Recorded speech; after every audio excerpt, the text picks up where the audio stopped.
Hi guys, samahan nyo kami at itatry namin itong Michelin recommended na Japanese restaurant dito sa Singapore. Ito ang Unagi Restaurant. So bali ito yung order ko. Nagpaturo pa ako sa waiter kung paano kainin ito. Kasi wala talaga akong ka-idea. Tapos ito din yung order nila.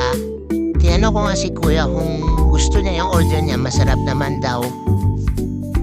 Si Bunso, pa-coke lang kasi hindi niya pa natikman, so hindi niya pa alam kung gusto niya. Iba na pa-cute na bata. First time ko din makakita ng fresh na wasabi, kaya manghang-mangha ako eh. Kahit hindi ka naman ako kumakain ito.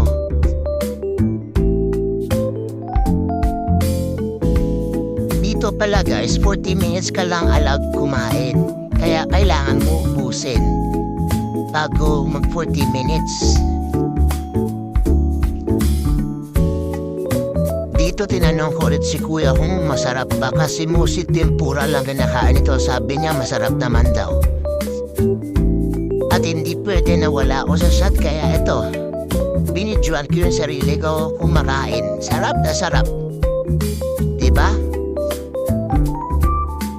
Ito nagpakuha ako na kinukudkud ko yung wasabi. Wala na akong magawa dyan eh. Ubus ko na yung pinakain ko eh. Diba, kudkud pa. Dito sabi na kaibigan ko, ipakita ko sa kanya para i-zoom niya. O diba? O, ipakita ko daw. So ako na masunod naman. Ang sunod kasi siya yung director nito eh.